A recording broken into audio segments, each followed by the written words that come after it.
Let's be honest, sometimes the tabletop wargaming hobby can feel like a big chore. It can feel like a lot of money and effort and time, and sometimes all of that can leave you feeling stuck in a rut, or worse, feeling burnt out. In this video, let's go over some things that could be keeping you from a happier hobby. Roll the intro. Don't you ever have fun with your hobby? Welcome to Corner Case, the channel for Wargamers by Wargamers. You're in the hobby corner with me, your host, your hustle culture, and your best friend, Deck. The tabletop wargaming hobby has so many facets. It has painting and collecting and modeling and getting together and gaming. And I truly believe this is the best hobby because it has something for everyone.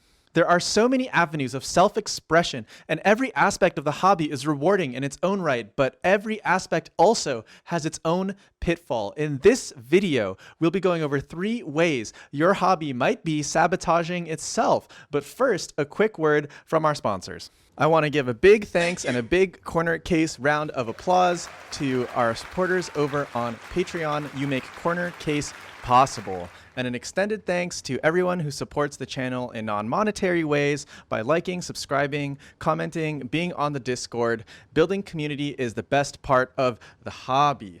Let's get back to the show. Collecting can be the most addictive part of the hobby. Nothing beats the pure rush of adrenaline and dopamine when you finally find that out-of-print model and win the out of that eBay bidding war. Depending on what game you're playing, for example, a game like Warhammer 40k, where there's a lot of culture built up around WYSIWYG, what you see is what you get, you may find that a lot of your resources and time collecting may go to chasing down every variation that you need in order to play a WYSIWYG army every single time. Sometimes you're playing a game and you feel compelled to collect this model outside of your faction, and that 1 or 2 models that you enjoyed end up becoming baggage that compel you to collect the rest of the faction. These situations can stack up to cause burnout because collecting is by and large the most expensive part of the hobby. I've definitely felt this a lot. Malifaux and Infinity both have a ton of models that are out of print or alternate/limited edition, and it creates this pressure to kind of just like always be looking. So you're always on eBay, always on that Facebook group, and then you feel pressure to, like, when you finally see the thing, you just like, you have to pull the trigger right now, and it doesn't matter if you have the money, you don't have the money.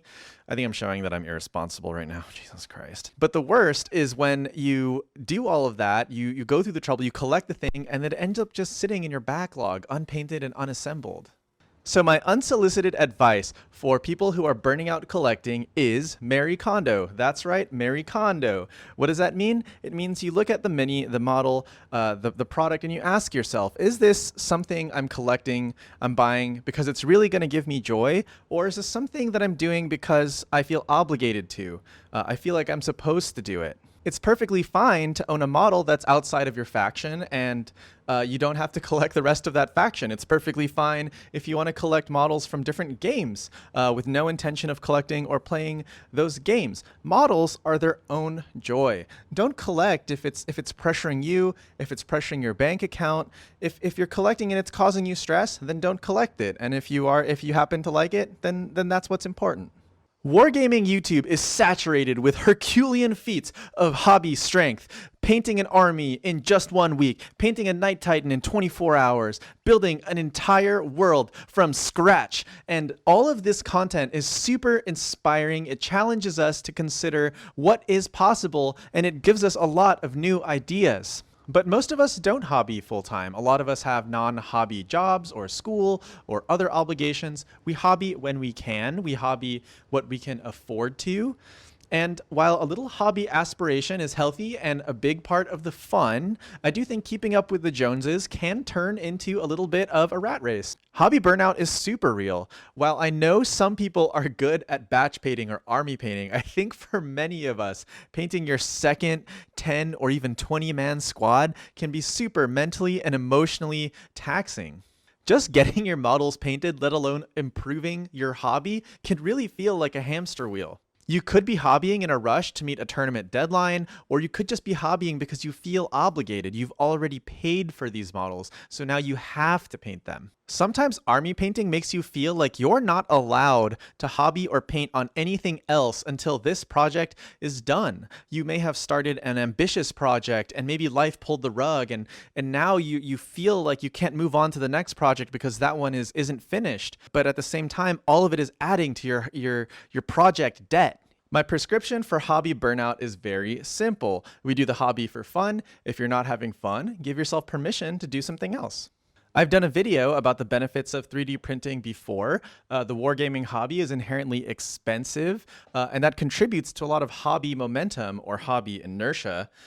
You feel like you have to keep painting your army. It's okay to just buy one model from Marvel Crisis Protocol, even if you don't play it, and just enjoy that one model if that's going to give you a joy and if that's going to make you happy in your hobby.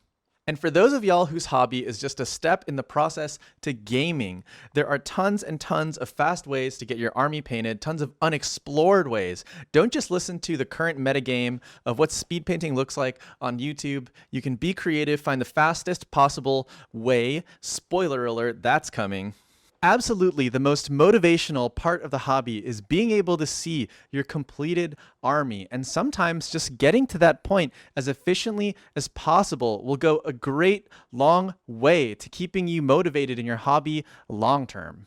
In short, don't let any obligations or outside pressure or expectations or preconceived ideas control your enjoyment of your hobby. Just have fun. Do your hobby. Gaming. Tabletop gaming can be kind of an event. It takes like 3 to 4 hours. I hesitate to say that most of us are not getting a tabletop game in every week, especially not during the pandemic. I think those of us with very conducive circumstances are probably playing once, twice a week over the board. I play 3 times a month, and that's already pretty challenging with my schedule. You might not have enough players local to you, or your store might be too far away, your schedule uncooperative. Whatever the reason, it's this long space in between games that can start to cause a lot of frustration. Low game volume also has a big effect on your growth. How quickly are you getting good at the game? Now, while I know a lot of wargamers do prioritize the experience, the spectacle, the narrative, the immersion of the gaming experience, games at the end of the day are always more fun if you're winning. So depending on your ability to get more games in, it may make the hobby very frustrating if you find that every time you are able to play, you're not very good. Which leads me to my next point, which is the churn and burn of competitive play. I believe there is a disproportionately large amount of conversation about the competitiveness of a game, about the competitive design of a game, the balance of a game. I personally enjoy competitive play, which is not to say that I am good at it. However, for those players who are not that kind of player, this disproportionately large conversation about competitive play can still end up muddying your enjoyment of the game. It bleeds into your collecting. Like, you may just be interested in painting a unit, like in 40K, Primaris, Reavers. But it feels like the whole internet is telling you, like, no, that unit sucks. You're never going to bring it. So, like, don't bother buying it or painting it. And it feels bad because you just want a hobby on it. Another example from my life, a buddy of mine bought the Leagues of Votann when they came out, but the internet exploded with negative feedback about the game balance of the Leagues of Votann so quickly. And I'm not the biggest supporter of Games Workshop on the channel by far, but I felt so bad. I just wanted my friend to enjoy their new toys and the hobby time that they were gonna have. But the internet just decided that no, they're not good for competitive play, and that's the most important part. It's not always the most important part. If there's a common theme for my points of view, it's stick to your guns. Have fun your way in your hobby. If you're not a competitive player, curate your algorithm. Don't click on things that like focus on that too much. Know or be aware that that's not a priority for you. And it's okay to just like the things that you like, even if competitive meta bro is saying never ever buy that model, it's bad. But one thing that I will add is that especially since the pandemic hit, TTS and other online simulators of tabletop games have become very important. Spoiler alert, we are working on tutorials to that end because I do believe that this is an important part of the hobby today. I've always been saying that the cost, time, and effort that goes into tabletop wargaming can lead to anti-creative habits. And so if 3D printing is a low barrier way to get more hobbying done more economically than I believe Tabletop Simulator and other virtual spaces for tabletop games are a great low cost way to get better at games if you have limited opportunities. I know that some players are less open-minded to TTS games or online games because they just don't have the same appeal as real life over the board games. And I super agree. I love being able to see my opponent's face. I believe that anyone who likes tabletop games is inherently a troll for that reason. However, I do believe that Tabletop Simulator, getting in online games, is a great way of getting better at games quickly, more economically, and that will make your over-the-board games better. When you do finally get to go to the store, when you do finally get to meet with your friends, you'll be better at the game, so you'll have more fun.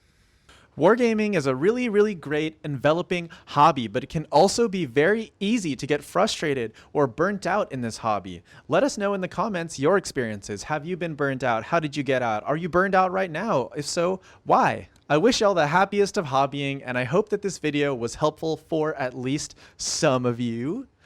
As per always, please like and subscribe. We appreciate y'all. Thank you to our Patreon supporters again and always. And thank you to anyone who supports the channel in non-monetary ways. Join the Discord and comment below. We'll see you in the next one. Stick to your guns, and I'll catch y'all on TTS. Venerate the Emperor by subscribing now. Only in death does subscribing end.